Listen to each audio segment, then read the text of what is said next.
Philosophy is love of wisdom. Clarity and understanding is as applicable, as important as the words being uttered. Welcome back to another daily reflection on the Daily Vedantic. And you might hear my daughters right outside the window here in our backyard. I know I hear them. Love their little voices. Not necessarily while I'm doing a daily reflection. And that's work I need to do to maintain focus despite adorably cute distraction. But I'm going to do my best. And today's reflection is actually on one of my favorite concepts to discuss with people when it comes to philosophy versus religion. Within Vedanta, there are no rites and rituals. There are no thou shalts, thou shalt nots, shoulds and shouldn'ts.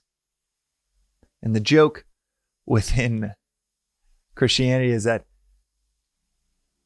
the old adage is that God wrote the Bible, and when he was done, he left it back in the back seat of a cab. The devil got in the back seat and wrote shoulds and shouldn'ts everywhere. The gist of that joke is that the divine is not about legal logistics, rules. The divine is so much greater. You got to know the road rules to drive. But getting in a car and going to Lake Tahoe is so much more than the rules of traffic.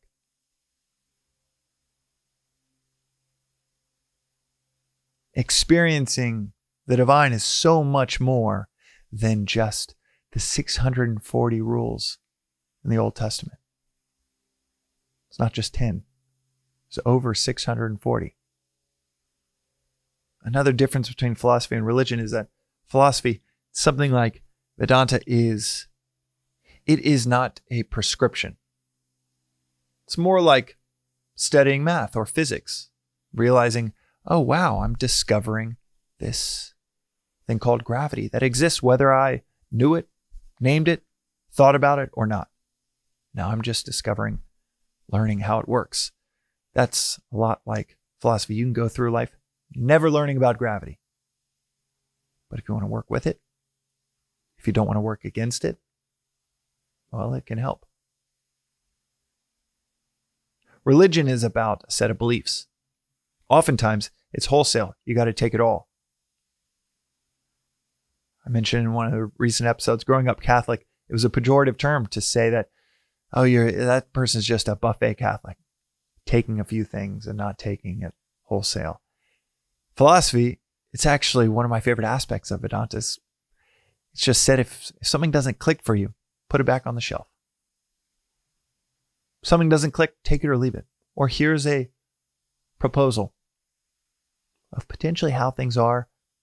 Even if it's 5,000, 8,000 years old, you don't need to take it. You actually can question and should question the hell out of anything you hear on this podcast. In my opinion, anything you hear from the pulpit. Anything you hear from anyone around you. Question it. Don't just take it. Imbibe it. Digest it. And say, okay, that's how it is, because that's what I heard from a person on TV or a person in the pulpit. Vivekananda, a great saint within Vedanta, 100 years ago, he was speaking throughout the U.S. and he was asked, because Vedanta is associated with in many cases, the religion of Hinduism. I say in many cases because contextually, it's much more like a philosophy. Hinduism, Buddhism, Eastern Taoism, these are much more like psychotherapies or philosophies than credos and belief systems that you need to articulate to save your life, like in the Spanish Inquisition. Pretty dark chapter in Christianity where you needed to say certain things in a certain order. Put words in a certain order to keep your life. In a philosophy or It's like a psychotherapy to work through the world, to manage your inner agitation like Hinduism or Buddhism. It's not the case that you need to believe all 18 things to keep your life. Relatively peaceful in comparison to Western civilization and Western approach to theology.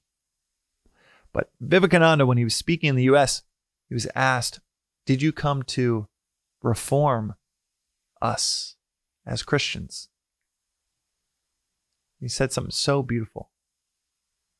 He said, I did not come to reform your Christianity. I came to reaffirm your Christianity. You see, learning about gravity might help you in parenting. Knowing about gravity might help you in your relationship with others and whether you decide to go skydiving or not. Knowing about math might help you in music. Might help you build your dream home. Might help you in buying the groceries. These foundational things like philosophy. If it's the truth, then it applies everywhere. Philosophy is love of wisdom. That's what the Greek word philosophia means. We say that, we think, love of wisdom. I think we know what we're talking about. We almost need another definition of, okay, what do we mean by love and what do we mean by wisdom? It's not an attachment to knowledge, like you might be in love with your favorite TV show. Love is identification. Wisdom is the capacity to see the end in the beginning. Philosophy is a capacity and an identification with clarity. Clarity, like accidentally throwing your child up too high, not knowing anything about gravity. Clarity is applicable in so many more areas than what we might think of as, philosophy. That's that irrelevant, academic, isolated thing that someone does in a cabin somewhere, separate from society. Philosophy is not that. That is a sad cultural abstraction from what it is meant to be, what it has always been, for those that take it seriously, take it sincerely, and that is an identification with clarity, pursuit of clarity. Therefore, philosophy, like pursuing a clarity in language, to know what the preacher means, to know the language of the pastor, to know the language of what Christ said 2,000 years ago. That clarity and understanding is as applicable, as important as the words being uttered. That clarity doesn't reform your Christian viewpoint, Muslim viewpoint, or Jewish viewpoint, or Buddhist viewpoint. Philosophy and a pursuit of clarity, it reaffirms it. An anecdote from my own life is that I think I thought, I'm a Christian. These ideals are pretty cool. Seems pretty helpful. JC seemed like a chill guy. Grew up Catholic, felt an extreme reverence towards higher ideals, towards God. This concept that I really had no idea what everyone meant by. I thought I did. Some sense, I thought it was laughable that it was some cosmic judge in the sky with a big white beard. And yet, in some sense, that's kind of what I thought God was. Someone watching our every move. So elementary. But I'll say once I started to study Vedanta, take a sincere interest in philosophy, a sincere pursuit of clarity, these eternal principles, these Vedantic principles. Swami, after all, will talk about Christ or Buddha or Muhammad as much as anyone else that he would talk about in his lectures. And I'd say that my faith in Christ's words went from 2-dimensional to 3-dimensional. Went from, seems probably like a pretty good ethic to live life, to holy shit, that's what he was saying. The kingdom of heaven is within you. Bring forth that which is within you, and what is within you will save you. Die unto yourself. Satan, get thee behind me. The parable of the prodigal son. And right now you're probably hearing a little bit of crying in the background. So we're going to employ our intellects to look past it. And maybe some reinforcement in technology in the microphone, perhaps. Nick, my producer,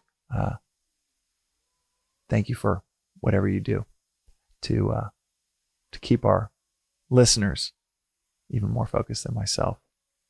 But this concept of reaffirming our beliefs, not reforming them, is so beautiful. I recorded an episode recently, Conversion is for Losers, and that this philosophy does not need you to convert anyone.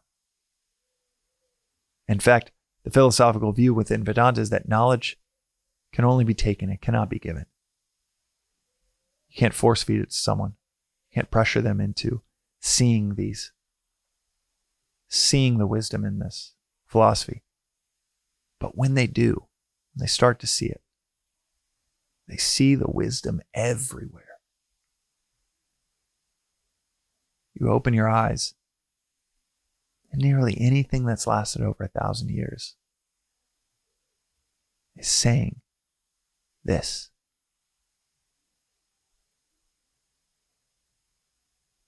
This philosophy is not meant to reform any of our views. In fact, that divine form that your culture might have, Muhammad, Christ, Moses, David, the Buddha, whatever that form is, that is critical towards our development.